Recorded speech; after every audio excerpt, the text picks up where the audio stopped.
You're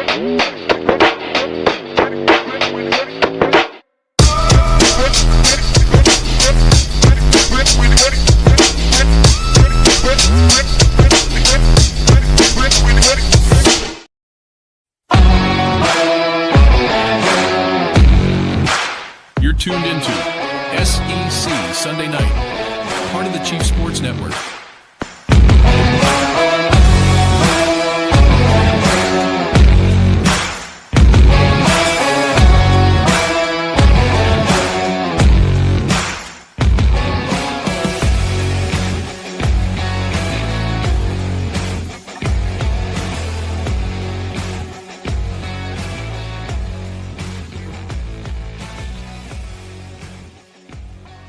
Hello and welcome to SEC Sunday Night Live on the Chief Sports Network. I'm Rob Williams. He is Craig McMichael, and we are proudly presented by HD Law. Hewitt Diamonduras Law is here for you in time of personal injury, insurance claim, whatever you need. You are a real person. You are not just a number on a stack. They're going to get to know you. They're going to build a relationship with you, just as Craig and I will here on SEC Sunday Night. HD Law, SC.com. Talk to Brad or Dean and tell them that you heard about them right here on SEC Sunday Night. Now, we know that a lot of coaches have needed to call their attorneys this week as they finalize some contracts. And, of course, let's not bury the lead. Lane Kiffin has made the move from Ole Miss to LSU. And Lane is as polarizing a figure as we've ever seen in the sport. Some say he runs from one place to the next with no concern for who he steps on, but he isn't running from Ole Miss. He's running towards something bigger, something that actually fits the ceiling of who he is as a coach and a brand.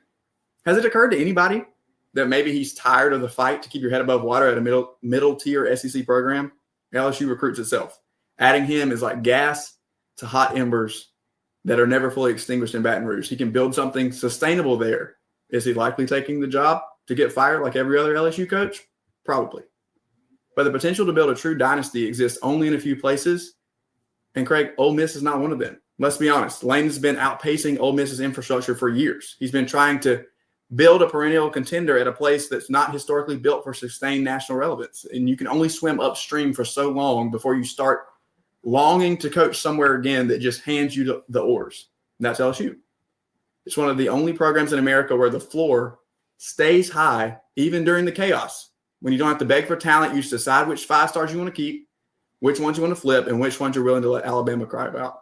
This is a place where you don't have to manufacture belief because belief is baked into the soil. The minute that Lane steps off the plane, he inherits a roster blueprint that most programs will need 5 years to assemble.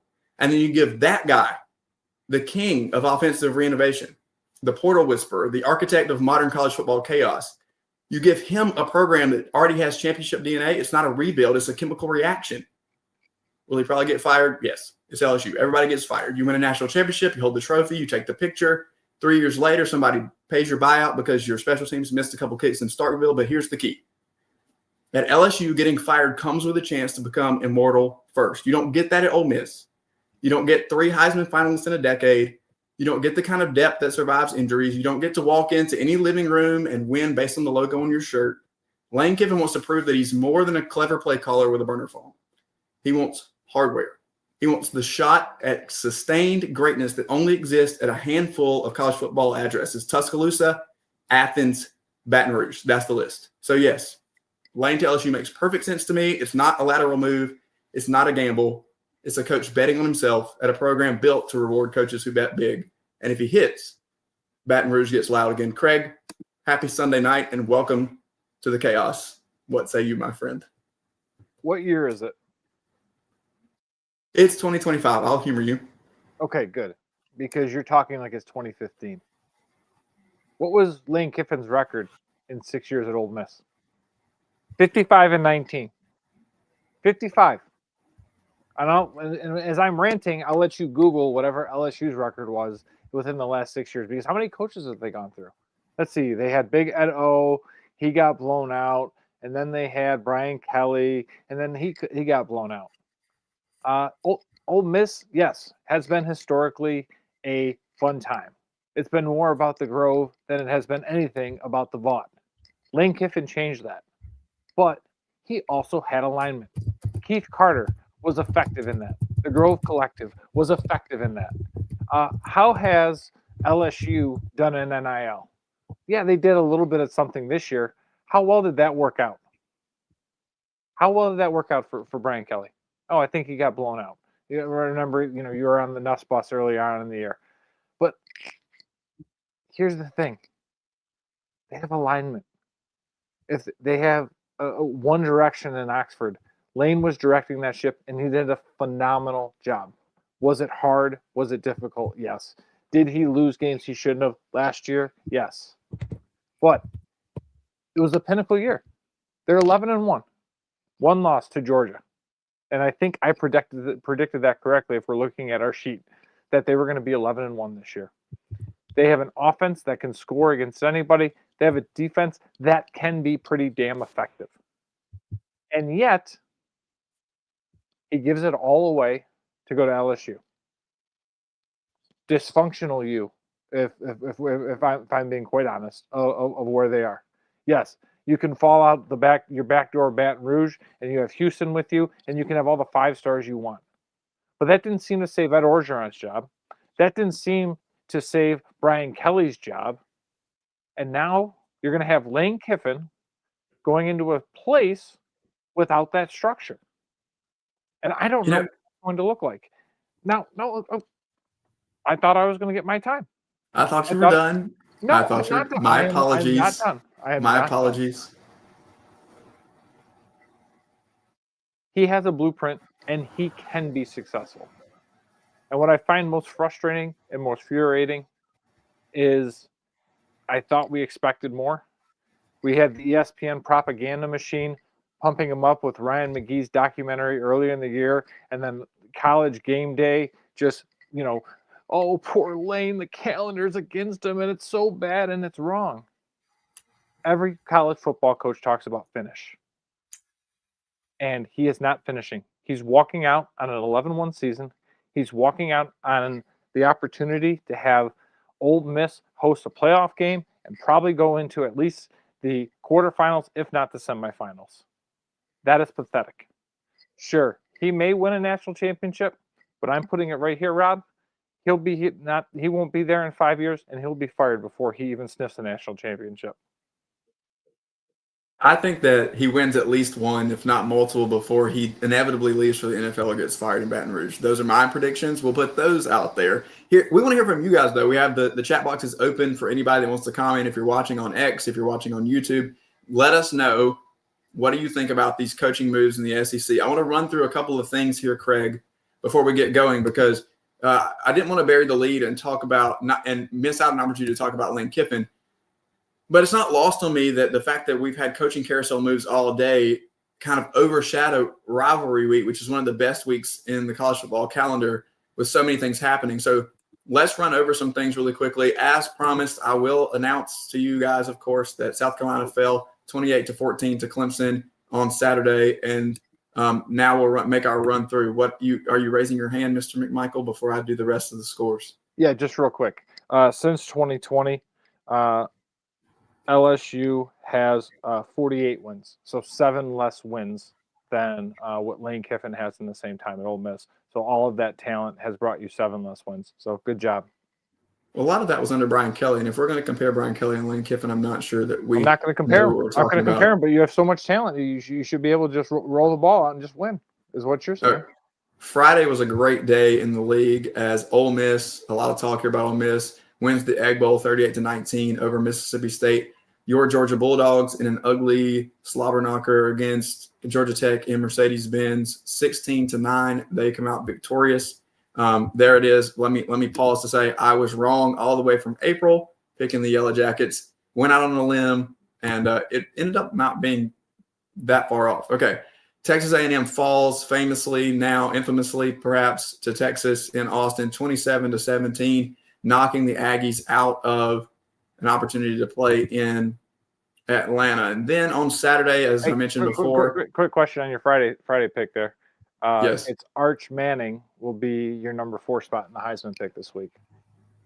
We'll see how the votes come in. All right. I mentioned Clemson, South Carolina. Louisville absolutely dismantles Kentucky 41-0.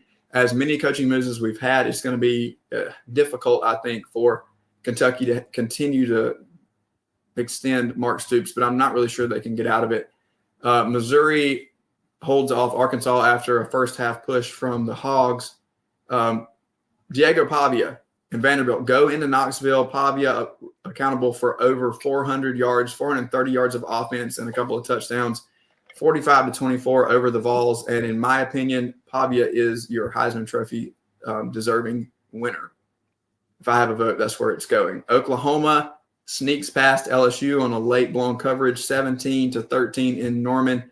Florida figures it out against Florida State, 40-21. And then Alabama, of course, in an Iron Bowl that absolutely did not disappoint, 27-20 over Auburn, setting up an SEC championship game. Alabama versus Georgia, which we have obviously already seen a few times. Five times. The Tide was were victorious already this season, and so we'll look forward to seeing what happens next weekend. But before, obviously, we get to all of that, we have a few coaching moves to go over. So scores are what scores are. Craig, I want to give you these coaches really quickly, and I want to ask you this question. And then we have some friends that we want to bring in and get their thoughts and opinions as well. So many coaching moves today. Okay, Arkansas hires Ryan Silverfield from Memphis. His overall record as a head coach is 50-25. They gave him a 5-year deal for $33.5 million. That's roughly 6.7 for all you middle schoolers out there. $6.7 million per year. Thank you very much.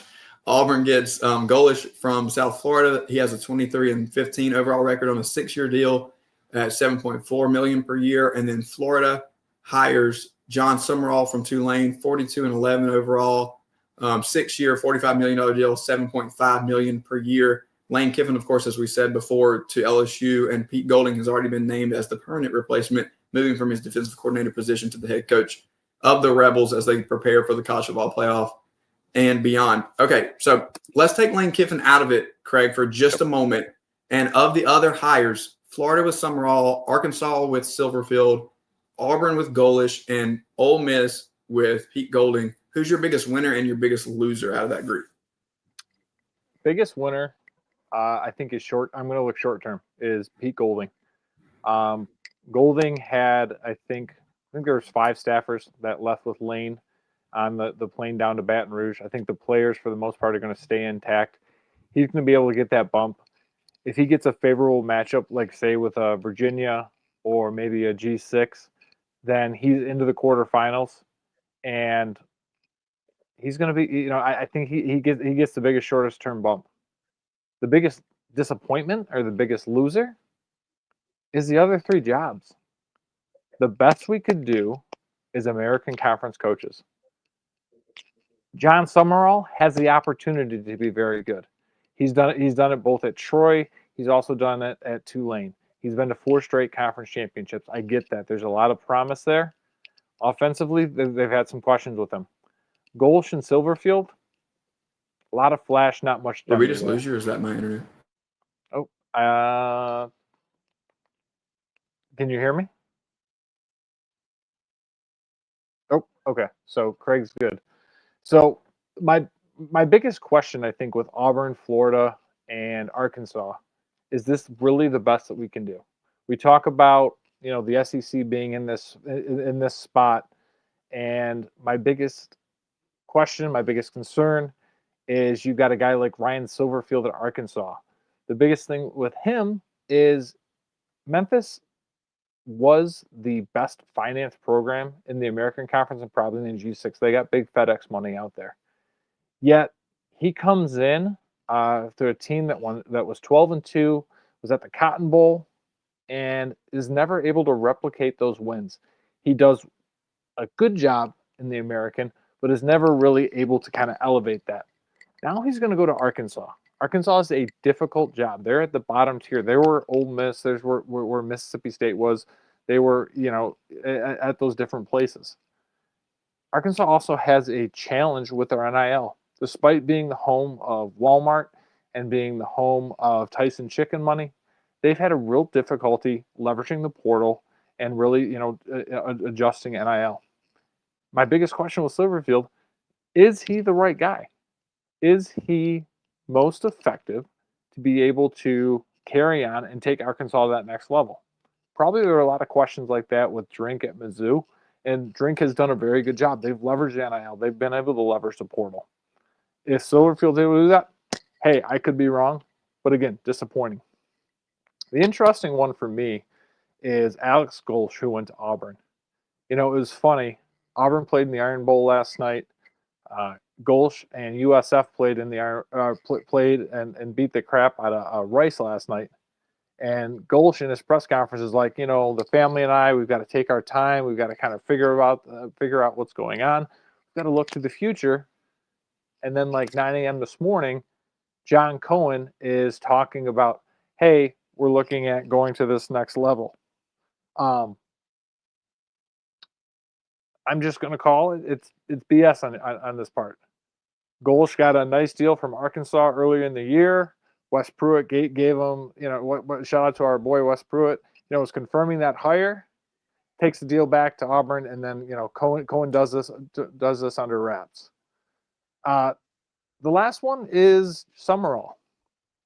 Summerall, I thought, was going to Ole Miss. I thought he and Lane were kind of tied there. If Lane went to Tulane, he was going to Ole Miss. He goes to Florida. Summerall is a defensive guy. Rob and I have both talked time and again, if you're going to be effective at Florida, you have to be an offensive guy. That's why we talked about Shannon Dawson. That's why we talked about Elijah Drinkowitz going there. And, not seeing Kenny Dillingham on any of these lists, not seeing Drink, go on any of these lists, not seeing even like Dan Mullen, who I talked about going to Auburn a few weeks ago on this list. To me, this is all disappointing. You know what? One of these three could work, and they could be really effective. But to me, if I look at it, it's kind of like, nice. Maybe you're not even winning the press conference, as we're going to see. Florida and Arkansas were already protesting both of these hires. So these guys are already starting out in the hot seat. So, I know, Rob, we lost you, but, I was waxing poetic, as our boy Casey so eloquently pointed out. I'm putting Golding up first. And if, I can, I'm going to say the Huntrix. I'm going to be playing that Huntrix thing. We're going Golden because, you know what? Ole Miss is going to the semis. And he's, Lane is going to wish that he had the right defensive coordinator instead of having Brett Baker or whoever the hell he has down at LSU. But the other three, just disappointing. I wanted a bigger swing. And I'm sorry, the American Conference, this is a conference that just means more. Those hires don't tell me it just means more. Okay, here's what I want to do. Because we did lose me for a second there, is let me just give my take really quick. We're going to grab a break, and then we're going to bring our friends in on the other side to respond to these questions as well. Dailey Joy is with us, not on campus, but live to react tonight as we now have a new coach at LSU and many other places. And Casey's going to be with us for the long haul as well, not just for the boards at the end. So we have several things to get to, but I'll just say this. As is the theme of the show tonight, I completely disagree with everything that you said. I think that Florida is the biggest winner out of those four because I like John Summerall the best out of the four hires. I'm tempted to go Auburn because I feel like Golsh is a decent fit, but he would have been better, I think, honestly, at Arkansas. But I do think Auburn kind of gives him a better platform. It just makes me nervous because I feel like things on the plains can get really weird and quick trigger and toxic-ish. I like Summerall's makeup overall, and we'll get to the comparison with Billy Napier here in just a few minutes because I think it's very important that we kind of see the difference between the two. I, on the again, opposite to you, think that Pete Golding and Ole Miss are the losers here, and it's only because it's the biggest question mark for me. I'm not really sure what we're going to get out of Pete Golding. I don't know what his capabilities. You mean to tell me what we're going to get out of Ryan Silverfield? You know what you're going to get out of Alex Golsh. I know what I'm going to get out of them from a head coaching perspective. Yeah, I know what their MO is. When it comes to Pete Golding, we don't really know. And also to your point about the short term, he's kind of operating on what is the staff. When you take significant members off of the staff and you're going into college football playoff, you're going to have deficiencies. Yep. And it doesn't matter. It doesn't matter how you slice that. And so I don't know who he's going to add to that staff for next year to fill those spots out. And I don't know how he's going to operate when he has to manage the entirety of the organization and not just the defense. I think that he does a great job defensively. And I think if he's smart and makes the right hires, I could be completely wrong, and this could flip around, and Ole Miss could be the winner, as you said. But right now, I have way too many question marks, and I just think it was maybe one of the most shocking things of the day that Keith Carter pulled that trigger as quickly as he did. All right, we're going to jump aside and get a break here really quick. Quick question for the break. Yes. Just to take it back to the scores, because I know you love the scores. Yes. I was 9-1 in my picks this week for week 14. What were your picks? My picks were somewhere lost in the middle of the break, and we have so many people in the comments tonight. I would love for you guys to continue to chime in on who you think are the winners and the losers in terms of the coaching moves. This is SEC Sunday Night Live on the Chief Sports Network. We'll be right back. At TriFit Physical Therapy and Performance, we believe true health and peak performance start with personalized care. Whether you're an athlete recovering from injury or just chasing your next personal best, we're here to guide your journey.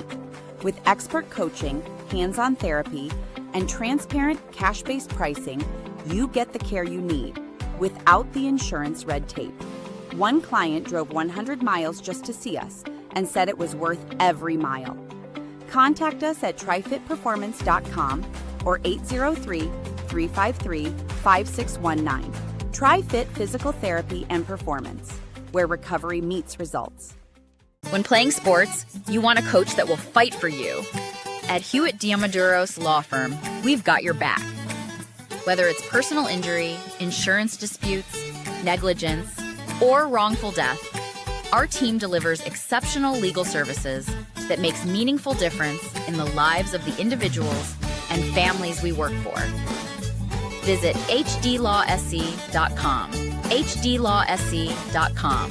Hewitt Diamaduros, we're on your team.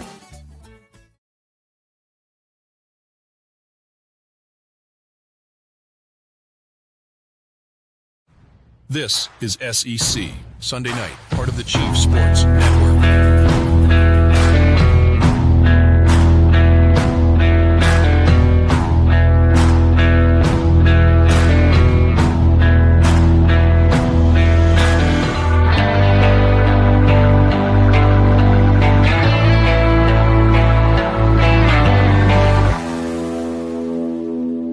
All right, welcome back to SEC Sunday Night Live on the Chief Sports Network. Again, I'm Rob Williams, joined by my friend and co-host Craig McMichael, as always. And here tonight, we are jumping in quickly and early with Casey Cregan and Dailey Joy to discuss all of the craziness of the SEC today.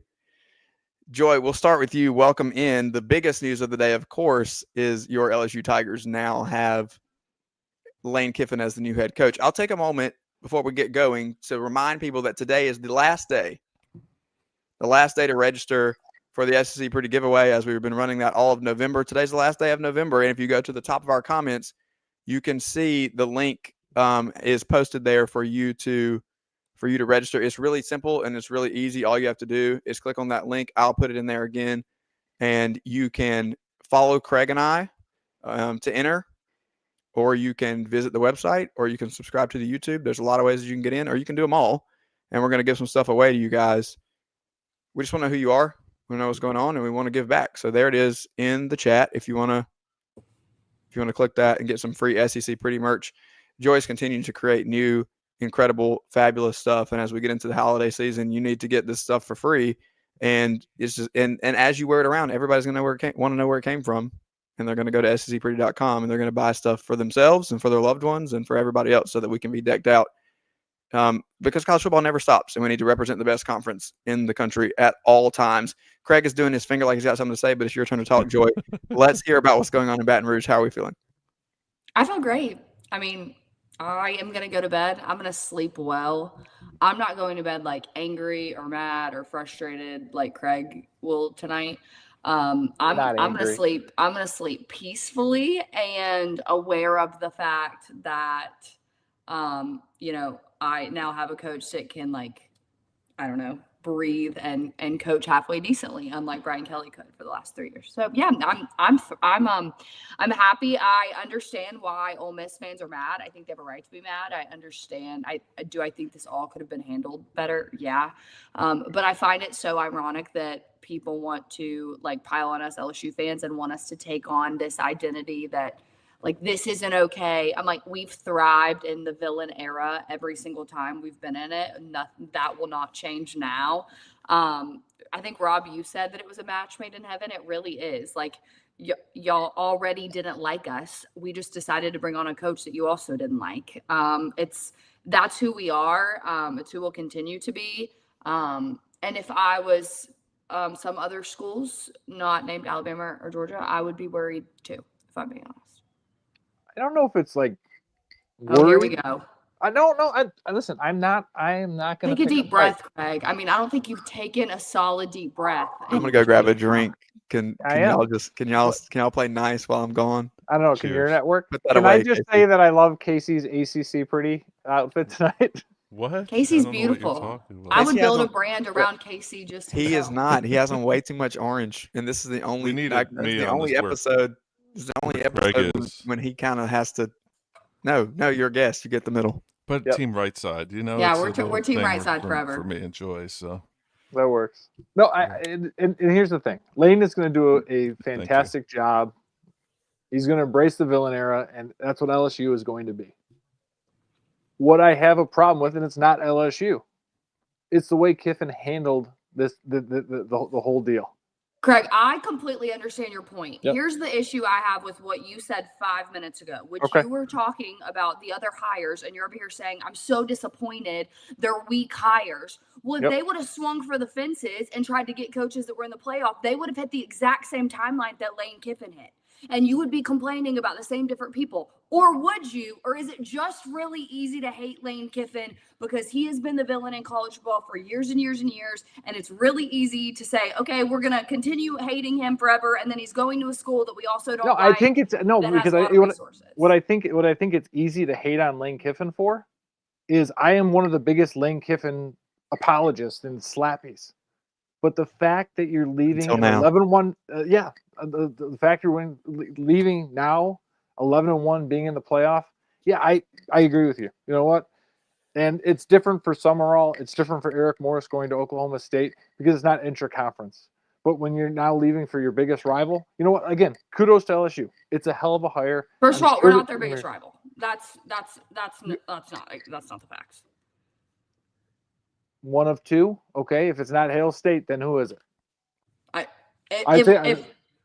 I do not think we're one of Ole Miss's biggest rivals. McNeese. Okay, let's talk about this for just a minute. Let's talk about it for just a minute. Who's to blame here? Because I don't think it's Lane Kiffin. I think it's the calendar. And if we want to listen to the Not goat, the Nick calendar. Saban, That is such a scapegoat. Or you must be on ESPN's payroll with Saban and Herb Street if you think how would I they be on got the calendar. ESPN's payroll when they're half the reason that we have the calendar set up the way that it is because it maximizes the dollars for them the way that it's set up. We don't need 2 signing periods. We don't need a transfer portal in the middle of the playoff. I don't understand. Why do they overlap? That makes Rob, I no think sense. that there's a couple villains. I think you can partially blame the calendar. I think that the timing of it all is crappy, and it doesn't work out well for any head coach. And we should that change it. wants That's to that leave. point blank. That just makes sense for us to change it, I and then we completely wouldn't agree have with to you. fire coaches early. We could let it play out, and there wouldn't be all this pressure to hurry up and get I a new completely coach agree. in. I think there's a couple villains in this. I don't think there's one singular thing to blame. I don't think you can solely blame the calendar. I don't think you can solely blame Lane Kiffin, and I don't think you can solely blame Keith Carter. I think there was probably error in every single part of this situation. What did Carter do? I think Lane Kiffin saying he wanted to leave and take a better opportunity. Anyone in any job in America that was presented with a once in a lifetime opportunity is more than likely going to say yes to it. When your mentors are telling you to say yes to it, you're going to do that. At the same time, that means that you're sacrificing walking away from the program that you've built. That's part of it. Keith Carter probably wasn't thrilled with that decision and didn't make things easy on Lane in making the decision. So I think it was the perfect storm of chaos, and Lane already being an easy person to villainize in this industry just took on a villain role at a higher level than anybody else would. I have no issues with Lane Kiffin in this whole saga because he is exactly what we thought he was. Why are we acting shocked and we're so upset because this is what I'm naive. Like, why is that the situation that we're upset about what Lane Kiffin is doing? This is what Lane Kiffin does. And I said this earlier on X. I think it was Barrett Salih that made the point that like this was that Friend of the show. He was going the other direction. No, right? he's not. He's a friend of Casey's show. All right, Casey. Craig, on the other hand. All right. Anyway, I made the point that the only thing anybody cares about is what we can do in the immediate timeline. And there is no loyalty in this game whatsoever. And all of us that are still trying to hang on to people being loyal in any way, shape, or form are living in a fantasy world. It's dead. We already had the funeral. We've moved on. There's no player loyalty to a program. There's no coach loyalty to a program. It is the highest bidder. It is the path of least resistance. It is a selfish world where we're trying to get ahead. Resistance to what? Path of least resistance to what? So whatever, however you define success, in Lane Kiffin's, what does it matter? Like, so they came within what? I mean, Auburn did what Auburn does at Jordan Hare and just totally like was screwing with Alabama all last night. So if Ole Miss is playing in Atlanta on Saturday, was he still taking the plane to Baton Rouge today?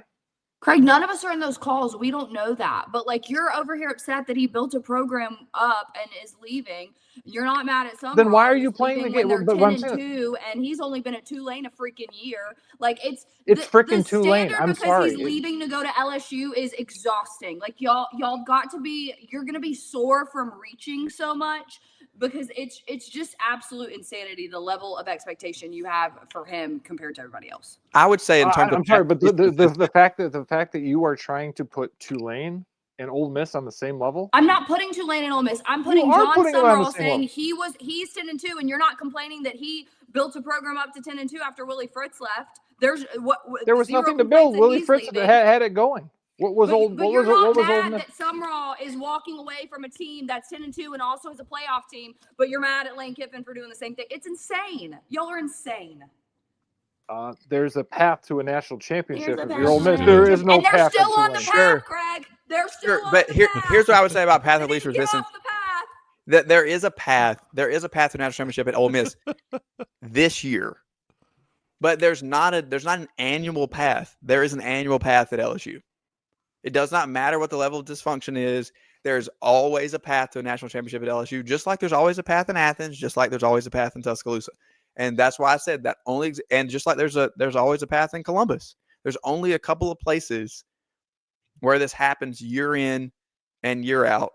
And Ole Miss is just not one of them. And eventually these college coaches have enough on them as it is. It is an insane struggle for them to recruit high school, to recruit the portal, to recruit their roster, to manage NIL, to have a GM that they're working with, to have the calendar in the way that it is. You have to prepare for this game while you're out here doing this thing. And there's no time off for them. And if you go home and spend time with your family or your kids, then you're probably going to get fired because somebody else was working during that time that you went and took care of the people that mean the most to you. It is not a profession for anybody who is weak-minded and anybody who wants to take an hour a day off. And I think that's going to be so. That's going to be and eventually that gets tiring. You need as many advantages as you can get, and so that's why Lane Kiffin's headed to LSU, and he had no choice but to do it right now. How about another advantage? Sucks. Go ahead. Just high school recruiting. He just completely put that on the back burner because every single kid that grows up in Louisiana wants to go to LSU.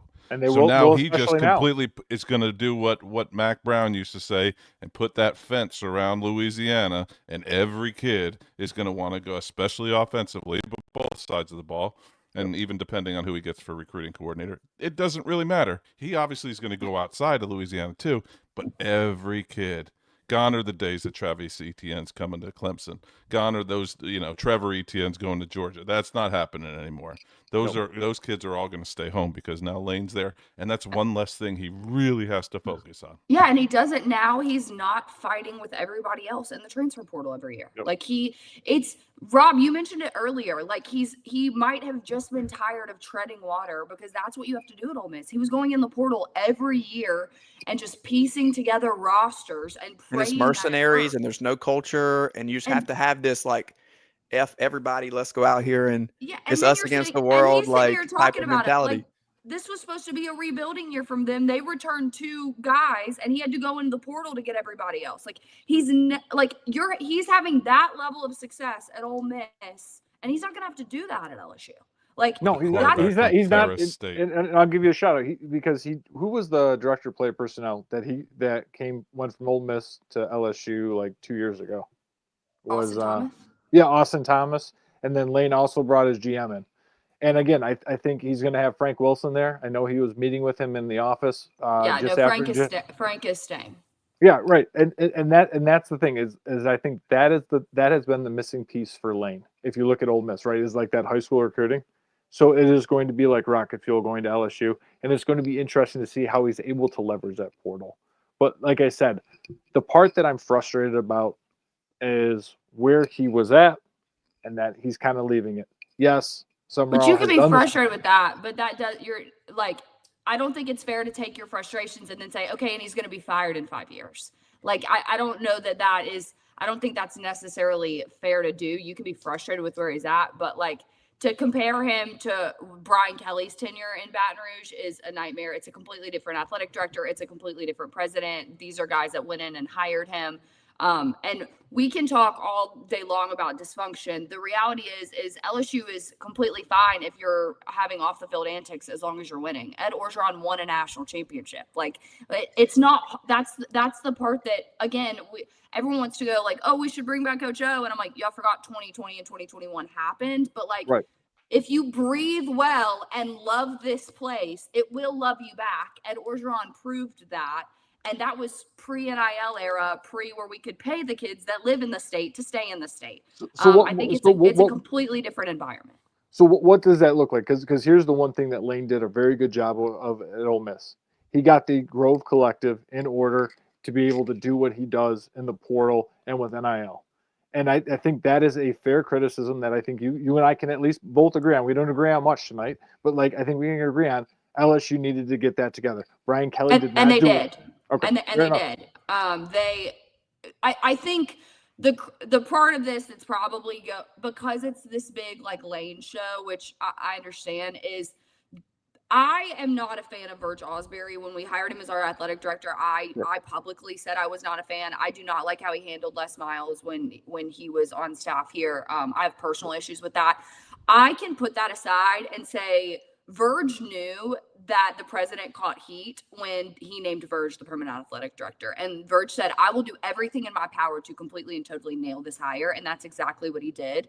He pulled in NIL donors that we had not heard of, that had not spoken about, that were not. I think the other part of this is that Brian Kelly wasn't a likable guy, so our boosters weren't exactly walking in with blank checks ready to just give him money to coach. That wasn't happening.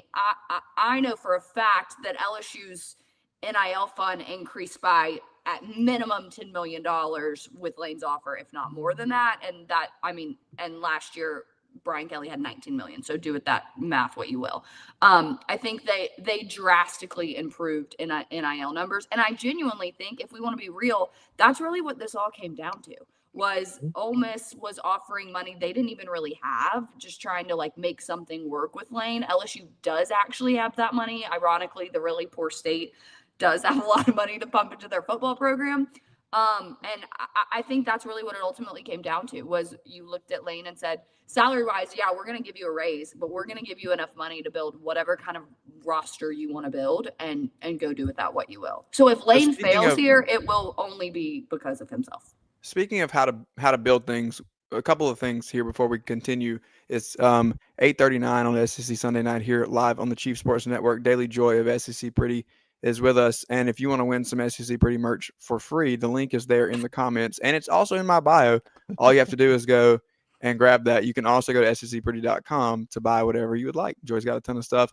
We're going to continue this discussion. Joy, we're talking about building the program, and Craig and I had this conversation earlier.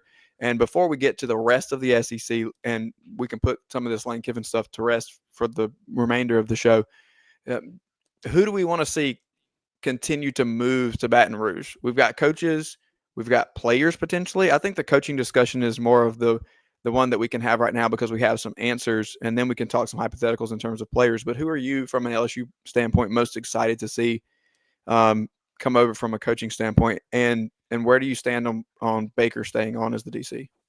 I love the idea of Blake Baker staying on as the DC. From what I'm hearing, like, that's a very viable option. I think the bigger thing won't be if Lane decides he wants to get rid of Baker. It will be if Tulane offers Baker the head coaching job. That is his alma mater.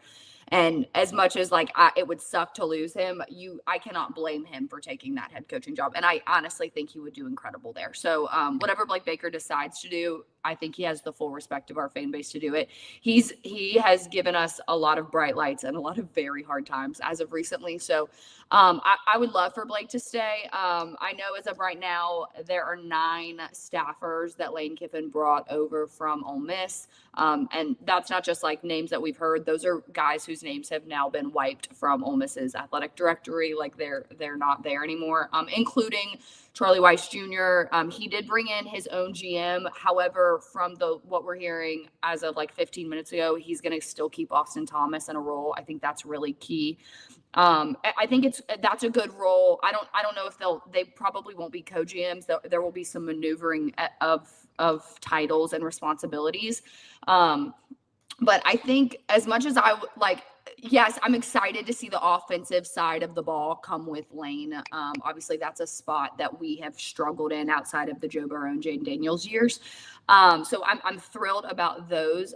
But retaining coaches is, in my mind, at LSU, just as important as bringing guys with you. We talked about Frank. Frank is not someone that you can afford to lose.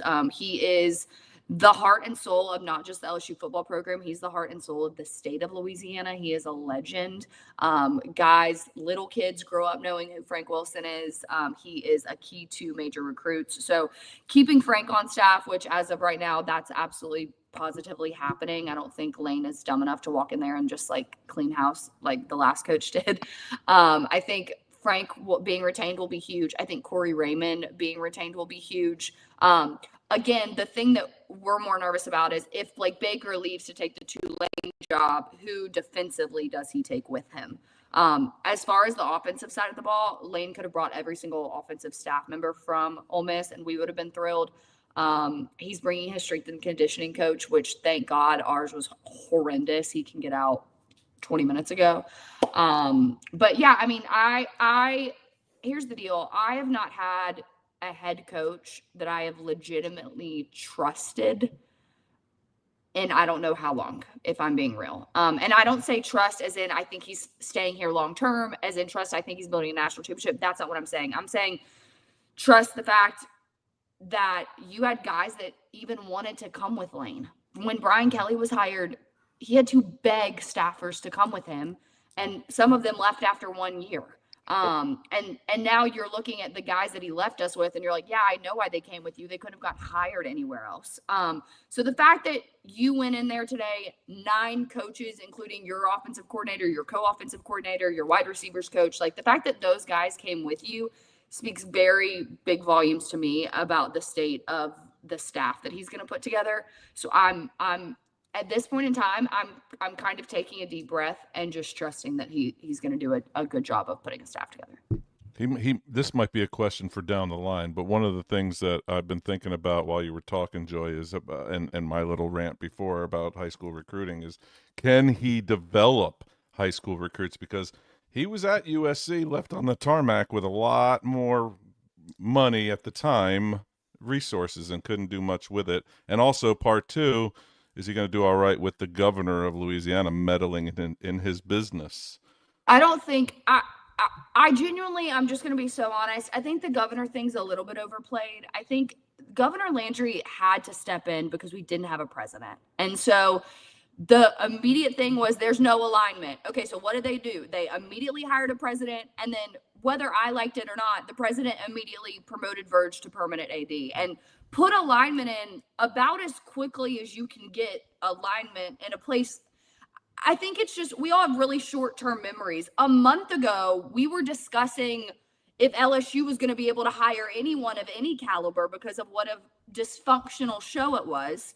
Yep. And we all kind of sat back and laughed because we're like, this is who we are. Like, I don't understand. Like, this is our. And you're Call always this one Tuesday. You're always one move away from that, from exactly what you're talking about, though. It's always like, yes, it was chaos, and other shows that I'm on have very much that perspective of like, yo, this is awful. This looks really, really bad.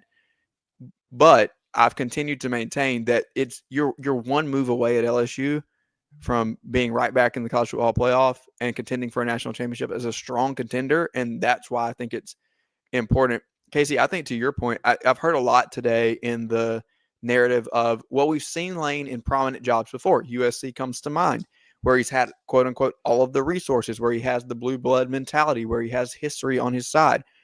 But it's been a while. And I think he's grown up, and I think that he's learned, and I think he's developed as a human being and as a coach in a lot of ways since then. Does that mean specifically that he can develop high school talent? Is to be seen. But I do think that there's been a lot of growth for him professionally and personally, and I think that may have come along with it. Yep. Yeah, I think the FAU job probably humbled him a little bit. You would hope, anyway. Right. And I think he is aware of his strengths and weaknesses, and I think he can sit here and go, okay, that might not be my strong suit. I am really good at going to find talent in the portal, but this state breeds high school talent like nothing else. So and I'm an idiot if I let these guys walk out of the state. Also, I know I won't keep my job if I do that, because the state of Louisiana we all know that, like, we'll riot if you let too many guys out of the state. And so I think, again, this goes back to Rob, you saying he's being more mature. I think we're seeing a different version of him. He is going to have to look around and say, like, if I can't recruit high school talent, I have to put coordinators and position coaches and the Frank Wilsons of the world that do know how to develop and grow talent, because you can't let guys in the state of Louisiana walk out and go to competing schools. And the question will be, is his ego too big to do that? Does he think he has to do it all on his own? And that's a fair question given his track record and what we know about him but I also think that you can't be successful in these types of roles without that level of an ego. So it's kind of 6 1, half a dozen the other. Like, you got to kind of have it. But he relied upon Golding a lot. Like, Golding, like, one of the good things that he did at Ole Miss, he was a recruiter, right? And like, that's where the shark emoji comes from.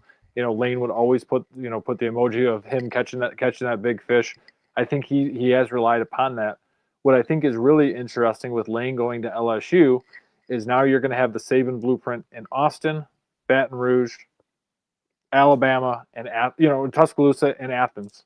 So to me, right there, like, that's going to change that recruiting calculus within the SEC and kind of, shift that power dynamic. And I think that to me is what is going to prove most interesting. Speaking of other schools, Craig, you mentioned kind of what we would consider, I think, the top tier. The middle to bottom tier got some new head coaches, and you and I discussed it. I want to get Joy and Casey's thoughts as well. Let's hit one more time out here so we can clear out all of our breaks, and when we come back, we'll kind of let you guys respond to who the biggest winners and losers were in the SEC coaching hires of the day. Again, it's SEC Sunday Night Live on Chief Sports Network. We'll be right back. When playing sports, you want a coach that will fight for you. At Hewitt Diamaduros Law Firm, we've got your back. Whether it's personal injury, insurance disputes, negligence, or wrongful death, our team delivers exceptional legal services that makes meaningful difference in the lives of the individuals and families we work for. Visit hdlawsc.com. hdlawsc.com. Hewitt Diamaduros, we're on your team. Oh, man, the building is on fire. Emergencies and accidents happen. When you're in the middle of a fire or water event, all you want is for things to return to normal as soon as possible. Resto Pros of the Midlands is with you, guiding you through the process and working with you to get your home or office back in working order. They'll answer your questions, discuss procedures, and can act as your advocate when it comes to processing your insurance claim. Resto Pros Midlands SC.com. Open 24/7 when you need them. Quality that is guaranteed. At TriFit Physical Therapy and Performance, we believe true health and peak performance start with personalized care. Whether you're an athlete recovering from injury or just chasing your next personal best, we're here to guide your journey. With expert coaching, hands-on therapy, and transparent cash-based pricing, you get the care you need without the insurance red tape. One client drove 100 miles just to see us and said it was worth every mile. Contact us at trifitperformance.com or 803-353-5619. TriFit Physical Therapy and Performance, where recovery meets results. Yo, what's up? Baby, let's go!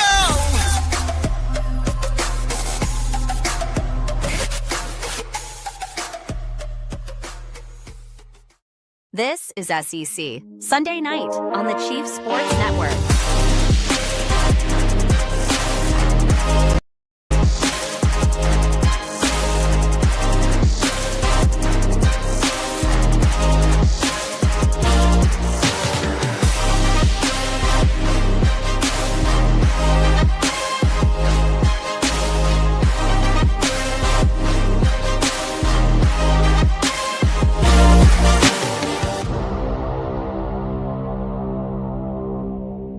Welcome back to SEC Sunday Night Live on the Chief Sports Network. We're here discussing the insane, chaotic moves of the day as the dominoes fall across the SEC and coaching vacancies.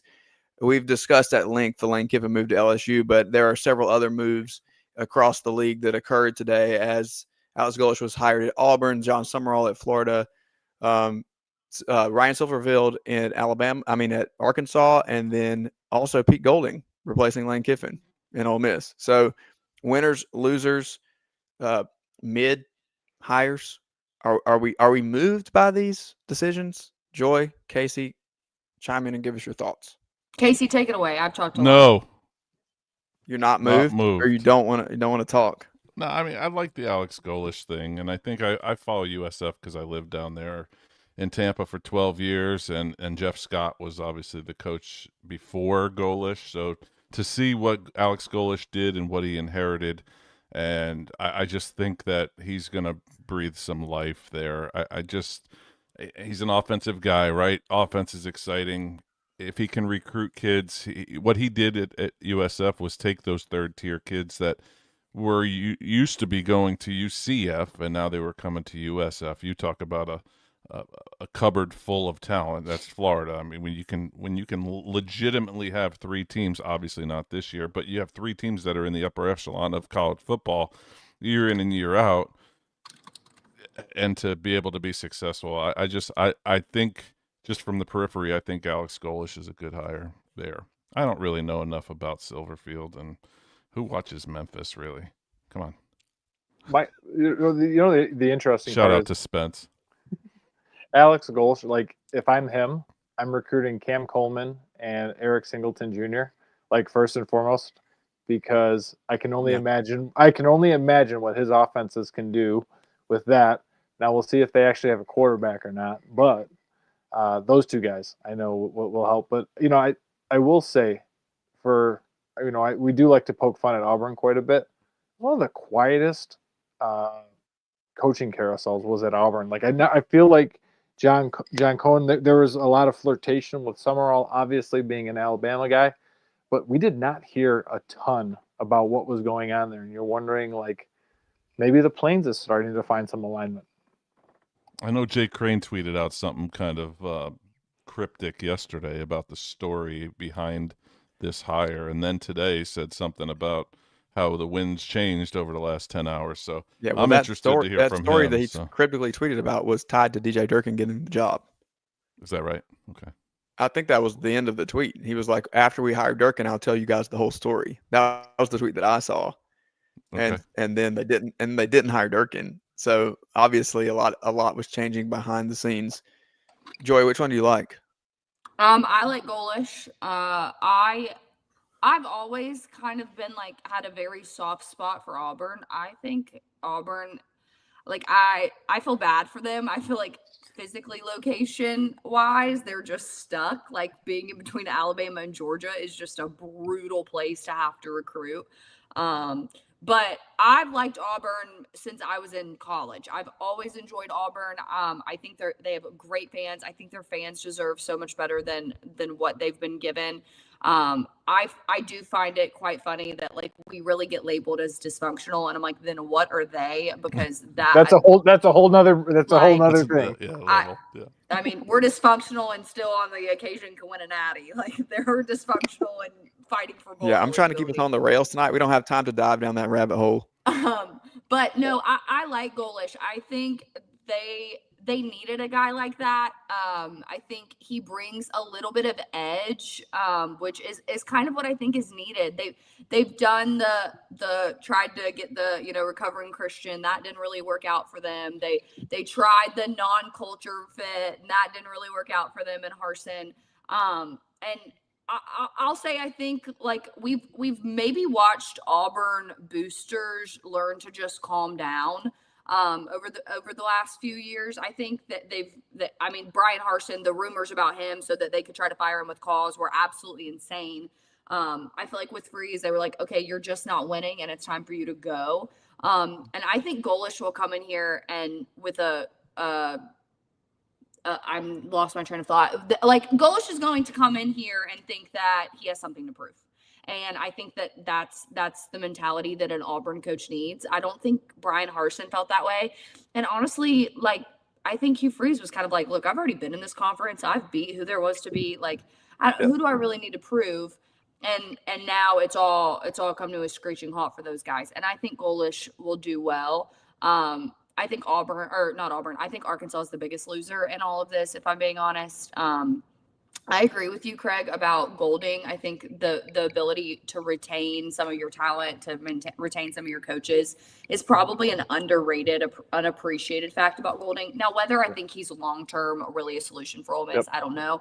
I also think because of how drawn out their coaching search was, the best guys on the board were gone when it was time for them to really decide if they were going to make a hire. And so they probably made the hire that was smartest for the program at the time in Golding.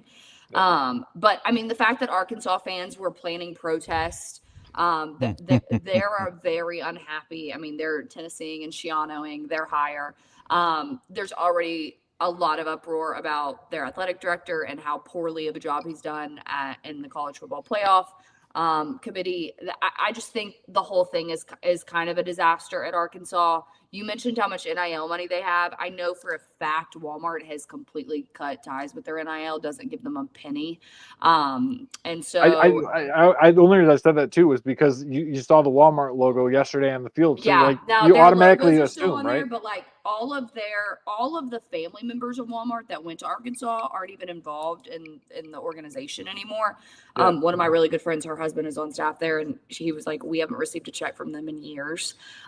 So they'll give to like random programs and random like honors colleges, but they do not give to really athletics at all. And Mr. Tyson is a great golf buddy with Cal, and so a lot of that money is getting diverted. Yeah, Tyson money is mainly going to basketball. So yeah, I just think I think Arkansas boosters and Arkansas NIL donors are over it, and they don't have any faith that they're going to get a hire that's worth financially supporting. And this day and age, if you're not getting any financial backing from outside donors, you've already lost. You're 5 years behind. Arkansas, it feels like they're playing catch up, and they needed a hire that was going to like get them right back in it. I had heard some names that I was a whole lot more impressed with. I really think they took the biggest L on this one, and they're going to continue to be a bottom tier SEC football program and really bottom tier college football program. Take the conference out of it. This was, I feel like, a really big whiff on their part. So is this a stepping stone for Silverfield? I mean, how did they get that? How did they get him?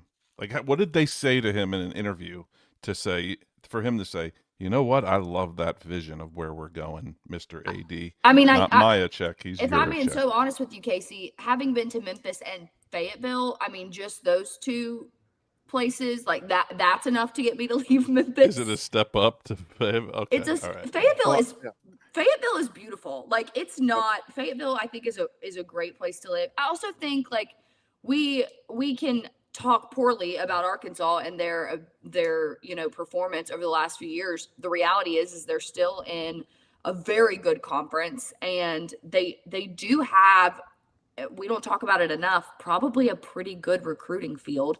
They do have to compete, obviously, with Texas and Louisiana, but they have their state that they could lock down. So it's not, that's what's so interesting is that it's not I don't think Arkansas is a bad job.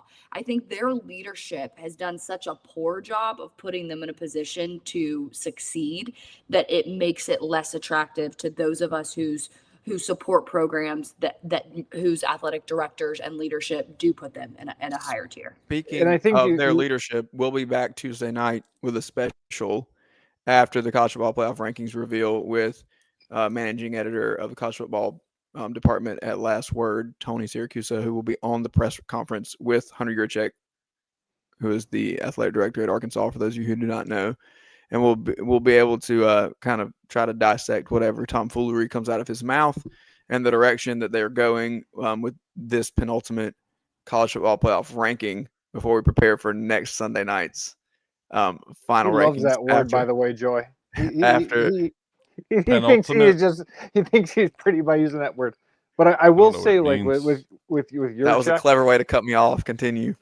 Yeah, with Yurchek, he totally screwed this hire like when he fired Pittman by talking about, we haven't done enough for the NIL and stuff, and it's like, what are you doing? And like, he's not been effective as the college football playoff committee chairman. So you wonder, like, does he get it? But like, if I'm Arkansas and I'm a booster, I guess what I'm looking at is like, you look at next door to Mizzou. Mizzou and Arkansas probably are in the same spot, and I'm not trying to upset Maggie by saying this, but you're both teams that are really going to have to work really hard to get to that 8, 9, or 10 win. Drink has found that magic sauce and has been able to do that. And again, if I'm Arkansas, I didn't think a ton of Drink when he came from App State to Mizzou. I didn't think, that was going to be a home run hire. Maybe Silverfield can do it, but the biggest challenge I have with him, again, he's got FedEx money, and Memphis is probably one of the better funded programs than G6, and he's not, he's not excelling. He's not at that 10, 11, 12 win. How are you going to do that now at a much more and I difficult think that's job? the point. That's the point of how they got him, Casey. Back to your question, is that there's a lot of people who said that, he's kind of floating in this territory in Memphis where if he didn't have a great year next year with the expectations that were on them this year, that he might be in hot water there. So it's an opportunity for him to jump to the Power Four and to the SEC and get out of there before things go bad. It's, several years ago when Iowa State was really, really good and everybody was all over that, and then it just kind of fell off, and we haven't gotten a ton of buzz. No Matt Campbell too. No Matt Campbell. There was no a lot Campbell. of Matt. I feel like there's a lot of Matt Campbell Razorback smoke though. We got a little bit of Matt Campbell back this year, and I think he should have taken it again. And he just, has kind of stayed where he's at. If you miss your window, and I think Silverfield kind of sees that, and had to jump in. A couple of things I want to say here just really quickly, and then I'm going to get over to the chat box because some of our friends there, John Smith's been in there throwing some stuff. Maggie has shown up, Craig, to respond to your comment. But the thing that I'll say is that as far as Arkansas is concerned, our friend Wes Pruitt today, we're going to talk a little bit about protest and how they feel and what their thoughts are here in just a minute.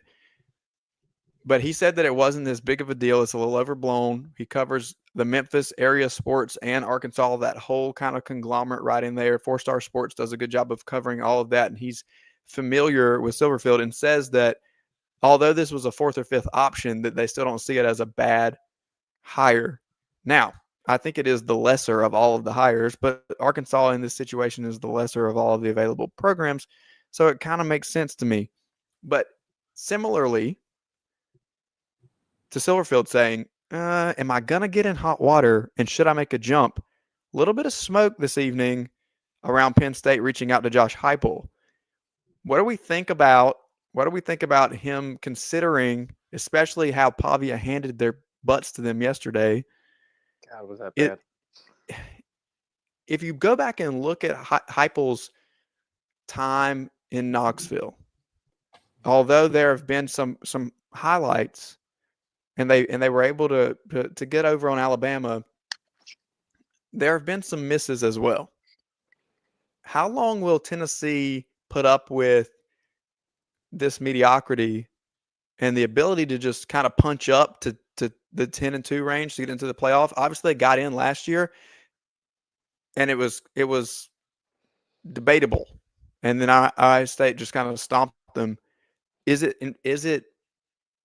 in Heupel's best interest if he gets the option to go to Penn State to make the jump out of the SEC and into the water with Ohio State and Michigan over there? I think there's just a question of like how much different are the standards of Penn State versus Tennessee? Because I mean, Heupel got Tennessee in the playoff last year. Obviously, James Franklin got Penn State there last year and got fired this year. So I think if I'm Josh Heupel, I'm weighing like, do I just jump to a program that has the same level of expectations? I know what I'm getting myself into, and also, is it easier to make the playoff in the Big Ten than it is to make the playoff at Tennessee? Like, I think these are the kind of questions that now, like the coaches are going to have to ask themselves. I think it's just pressing a reset button on your contract is really what it comes down to. Yeah, no, that's what I'm saying. Like, it almost feels like a very similar job. Yeah, it does. It feels like a very similar job with very similar expectations. And I mean, and here's the good news for Heupel is that if this is getting a lot of smoke, like if Penn State really is like hardcore pressing the gas for Heupel, Tennessee, knowing how this whole coaching carousel has already gone and that most of the big names on the hot board have already landed and committed to other jobs, Tennessee is not a school that right now wants to go hire a new head coach. So they might give Josh Heupel more grace than he would be extended if this was any other season, simply because they don't have that many options. The reality is all of the coaches that were on the board are now at new jobs or have signed extensions. I will give Drink his credit. Maggie is really upset that no one is defending her, and I will. I just didn't have the chance, Maggie. Drink was a big name that was all over the coaching carousel and mentioned for a lot of other jobs, and he chose to stay at Missouri and build something at Missouri. Clark Lee is choosing to stay at Vanderbilt, signing an extension. Kurt Cignetti signing an extension. Who is Tennessee going to go get? So they're going to give Heupel a lot more grace this season than he might get any other time, simply because they don't have any other options. Matt Campbell. Could you go grab Bob Chesney instead of letting him go to UCLA, which is arguably a worse job than JMU? Yeah, but like I guess that's my question. Brian Kelly's available. But please, is Josh Heupel really that like underperforming at Tennessee? What was Tennessee in like the 10 to 15 years before Josh Heupel? Heupel has been right around that 8, 9, 10. You know, he had the college football playoff. Sure, he hasn't beaten Georgia, but he's 500 against Alabama. And again, it's weird, and I think this is also like that SEC expectation, right? Of like, is he at his ceiling? Is he actually going to be able to take us to the next level? Is he going to get us to that next? You know, is he going to be able to get us to the quarters or the semis? And I would argue like this is probably the biggest challenge for David White. Is like, do we stay status quo? And I mean, Rob, you and I both, I think, had Tennessee at 6 or 7 wins because of the disaster that was the offseason with Nico leaving. 7, yeah. Had some challenges. Yeah, they got to 8-4. And sure, it was disappointing, but like it was probably better than what most of us thought. So I'm having we're not Tennessee fans, though. I mean, we 100%. Listen, and that's not a diss at you. I'm telling like the reality is like. Well, we don't know who Craig is a fan of because he changes it from week to week, but this is also true. It's also true. But the reality is I think for the most part, all of our fan bases have expectations that have been set by recent history. Tennessee's fan base does not have that. They have expectations that were set, you know, hundreds of thousands of years ago, and they still expect to be competing for a national championship every year. So it really does depend on who you ask. Let me put you point this out, and I'll put my shocker statement of the night here. South Carolina has more recent history that has formed expectations than Tennessee. The Steve Spurrier era was only 10 years ago, and Tennessee won a national championship in 1998. Not saying South Carolina won that, but the expectations for South Carolina to compete to go to the SEC championship game were 10 to 15 years ago, as opposed to what almost 30 years ago, which formed Tennessee's expectations of where they're supposed to be. So, yeah, it's been a little while. All right, here's a couple things I want to point out because we got our friends over here in the chat box, and we have a ton of stuff happening tonight as there's a lot of people in there. I want to remind you that if you want to win that free SEC Pretty merch, that's also in the chat tonight. And if you want to grab that link, it's there. It's also in the link in Joey my said bio. I'm disqualified, so you all can win. I'm winning. Right. I'm winning currently. So because I can't pick a team. up. Joey said you're out. Casey's. I'm gonna have to call the embroiderer and have him switch up the conference if Casey wins. And I need it. All right, big look, size, Maggie too. wants to This know is if a she's big missed her head. drink apology. Maggie, I will lead off Maggie, by I saying, gave it to you. He got $11 million. He doesn't need an apology. Maggie, we were wrong because we strongly predicted that he was gone on the first train out of there to any option, to be honest with you. Whether it was Penn State or Florida or Auburn, we predicted all of them, and we were wrong. Not me, we Maggie. were wrong. Okay, I never thought he was going anywhere. I don't even know who you're talking about. We weren't wrong, though, because I bet you he had some conversations because Ole Miss just didn't pull out that new extension out of their backside just because they love him. I guarantee there were conversations on the planes and in Gainesville. So, yeah, congratulations. You kept drink, but he also got $11 million. So good for him. Is that an apology? It kind of sounds like No, Can we take a minute an here? apology. Can we take a minute here before we go to Genius? Before we go to Genius, can we take a minute here? Thank Who's you. even playing? The SEC championship game. We've seen this matchup a bazillion times, and I think, John, that's probably why we're not talking about it as much. Oh, cry about it. It's still going to be a good game. It is going to be a good. I'm not crying about it. I'm not crying about it. I'm not crying about it. South Carolina was almost in it last year. No, that's not even my point. We had options this year, guys. We had legitimate options. We could have had Texas A&M and Ole Miss in this game.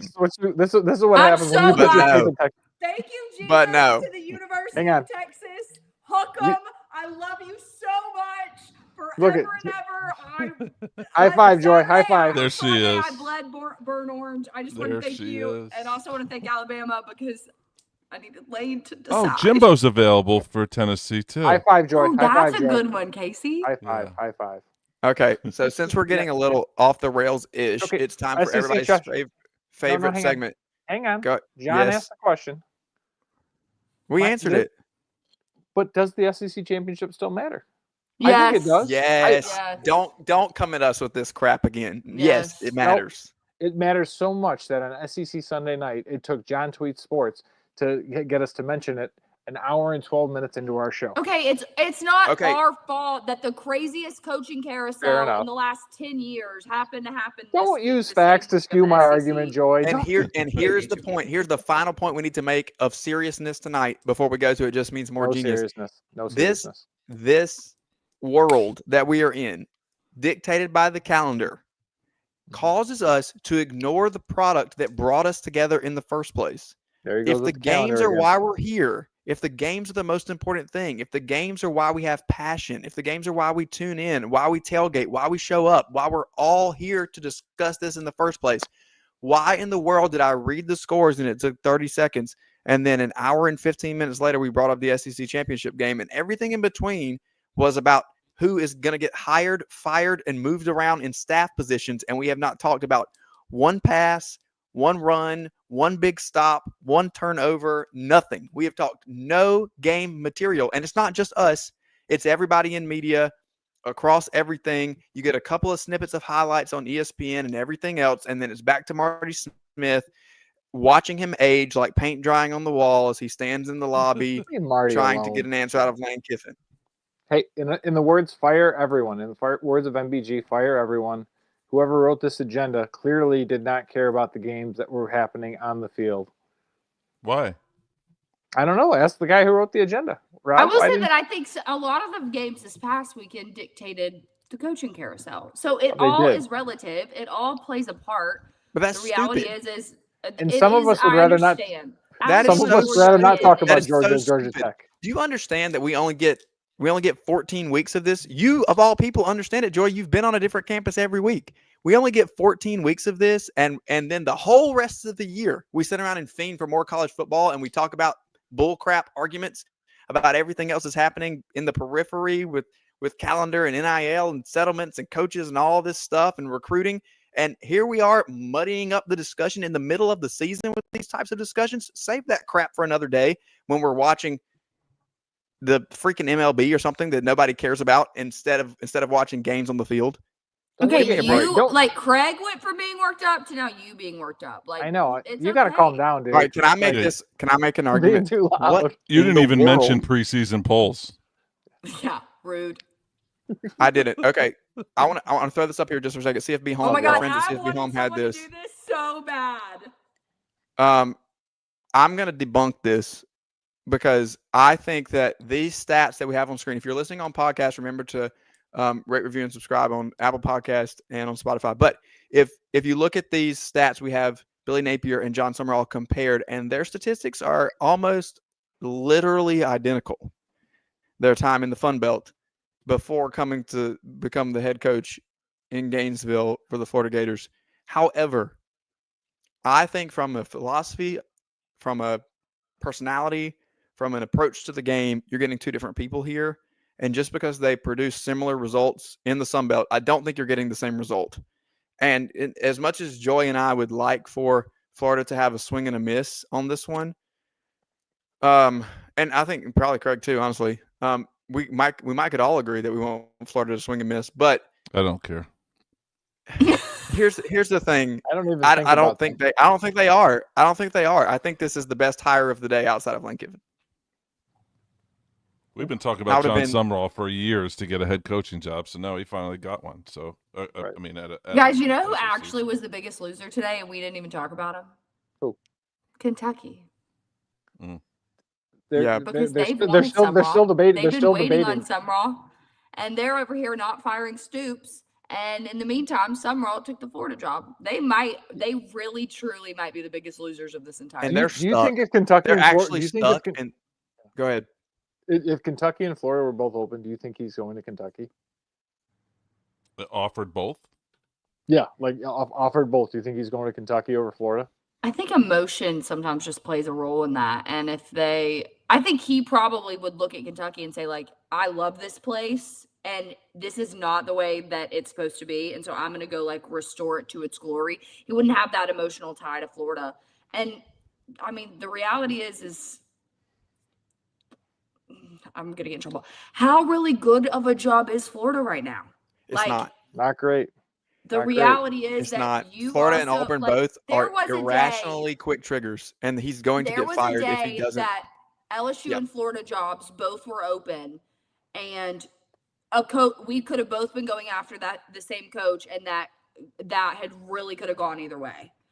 And the reality is like that's not what happened. Like LSU stuffed you in a locker in the midst of one of the most dysfunctional coaching firings that we've ever seen. That speaks volumes about where the Florida program is at right now. So if you ask me right now, if John Summerall gets Kentucky or Florida and he has to pick, I think he takes Kentucky. And you've already got a fan base like our friend David Soderquist from High Top Sports was kind of like, all right, I guess this is our guy. Like that kind of like summed up like Florida's response. They're so disappointed. Yeah. On that note, Casey, do you have your readers? It's time for It Just Means More Genius. I like how he went to his hat like he thought. And the first one is the most lengthy, and it's going to have the most squinting involved. I don't know if this was in our chat or not. So if you have to read it on screen, I'm sorry. Do this to me. I'm sorry. The rest of them are much larger, but we'll start with this one. Thank you. I apologize for my This is good producing. slow internet that's lagging as I put these images up. Who put you in charge? All right. I thought these posts were actually pretty good because of all the coaching carousel. So we'll start with obviously the main one. Lane Kiffin is begging Florida to let him be their head coach, says MBG. So this one comes to us from Gator Coop. Is he a South Carolina fan too? Interesting, and in my opinion, very likely to be true. That's always great when they start that way. Always. Theory on why Kiffin still hasn't announced. Obviously, we're a little dated here, but it's currently 2:35 Eastern, 1:35 Central, and we're all wondering, when is Kiffin going to make this decision? Reports have come out saying that he's waiting on the results from the Iron Bowl, but I think no. What's really happening? People think Scott Strickland and Gary Condren, yep, is that his name? Don't know what they're doing, but they know exactly what they're doing. By giving Kiffin a Strickland deadline, the ball is in our court. Kiffin is desperately trying to get in contact with SS right now, begging to let him sign the MOU. He knows he doesn't have any more time for games, and he needs to lock down his dream job. This Summerall BS is all just a smokescreen to give Kiffin time to save face. Yeah, I can't see the rest. So this is perfect. message board geniuses mixed with freezing cold takes. It's all in one. This is it's a day old swing and a miss. It is a swing and a miss, and it is as cold as ice. A day old. Gary Condren is the #1 booster at the University. I thought it was Florida. Condon. Yeah, I know. I read it wrong. Oh no, not you, Casey. Rob. I know, but I thought it was Condon. Oh. So I'm like, is it Condren? Yeah, I know. Yeah, Rob was like, "Who is that?" That's who that is. Yeah, that was he me. I pulls didn't the know that purse one. strings of the entire athletic department. Ugh. Yeah. So is Kiffin going to Florida?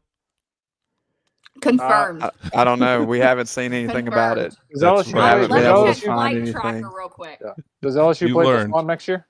You learned if you just add confirmed after everything, people will believe you. There you go. Exactly. Is LSU at the Swamp next year?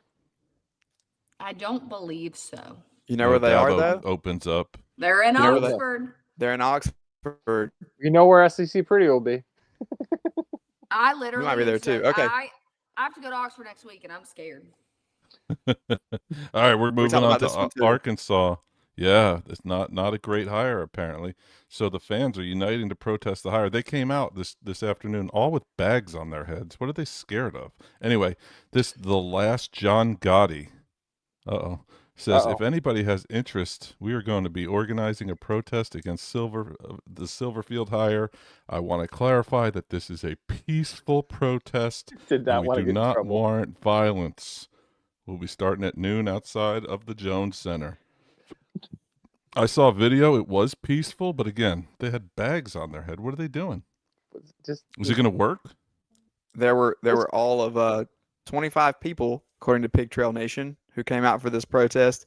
Again, we were told by our friend Wes Pruitt, so as we don't look like fools, that this was a very unsuccessful and They protest can't that even does not rep- protest does not correctly. represent it does not represent the overall fan base and how they feel about the hire. Question. though. What? You say you have about 25 people at the Jones Center. Lots of unhappy Hog fans. Like, are we saying 25 is a lot? Like what's happening here? No, I don't believe think it. we are. It was on the boards though, Rob. I can't. That's the best. This is not from the boards, but a Craig McMichael special. Yes. Yes, this was shared by Craig, tweeted from Matt Stahl at Matt Stahl 97. He says AL.com can report that Alex Golesh does not have a public golf handicap according to the United States Golf Association GHIN database, which is That's already a win for Auburn. Already. It's good news. It's good news. but he's a hell of a fisherman. Do you think we can get his tea time then at 1:30 on Sundays? Or whatever it was? I think it's already full. It's already been filled from what I was told. Listen. Is that true? Yeah, I thought so. You I saw thought it. it was filled the next it. day. By Wasn't Galax Olesh. Goal. Yeah, exactly. Exactly. Okay. I think we have one, at least one more, and a talking point here as well. Let's go to this talking point. This one's for Joy specifically. Lyndon Blake at Lyndon Blake says all three SEC hires today, Golesh, Silverfield, Summerall, not Jimmy Sexton clients, Clint Dowdell guys. We got a little bit of tinfoil hat going on here. Is there a changing of the guard with the low-level SEC I hires? fear that Clint Dowdle is still a CAA sports agent, so he still works for Sexton, like in Sexton's world. So Yeah. Jimmy Sexton is and always will be pulling the strings literally until he dies. He just sometimes will use other people to do it for him. Also, I mean, yeah, that's true. But this was obviously before the Lane news was confirmed. So a Sexton did indeed get hired today. And Maggie did say that's because Sexton got his guy's contract extensions. That is also, I mean, 100%. the reality is like he's on vacation. Jimmy Sexton won.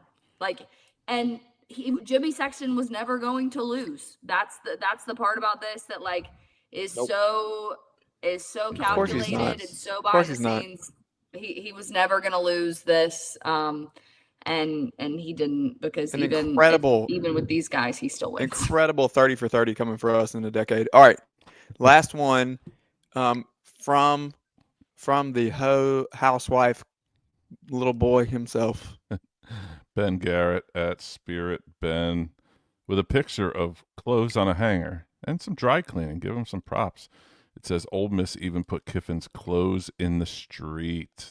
That is just going to be like that new 101. petty. That's going to be the new petty meme, isn't it? Like that's going to be like that new, like the grandma in the cage or something. Like if I send this to you, yeah. If I send this to you, you're fired or something like that. Do we think? I mean, the good news is he can afford new ones. Yeah, 100%. Does he tell Verge he needs to hop on the jet and go back and pick up that rack, or are we just gonna leave it laying there?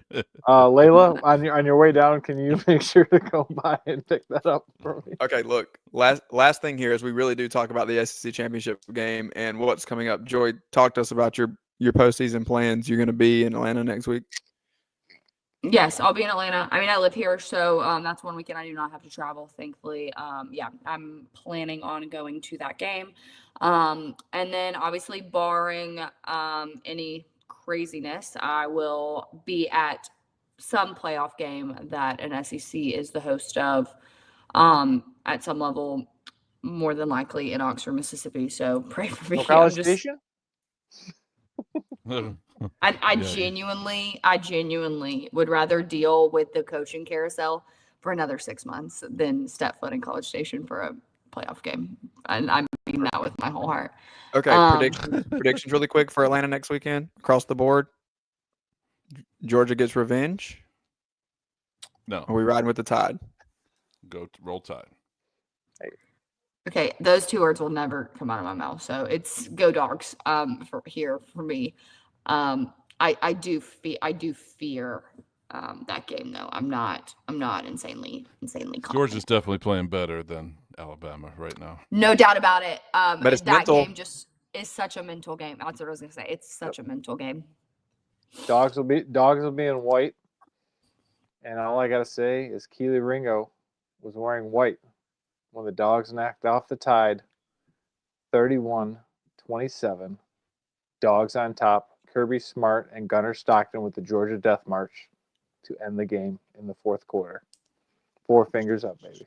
I'm changing my pick to Georgia. I love you guys, but roll Tide. Okay, let's be honest. Until proven otherwise, that's the direction that we're going to go here. John, I see you taking. Hang on, I want to say, Please Joy, thank you for write a my good name down as friendly king of the banter. I bad appreciate list, it because that's tonight. where I like to live. John, I would just like you to know I always pick the Dogs. And that's And not you just talked 'cause me I into it, I always John. tailgate with y'all. I'm just saying.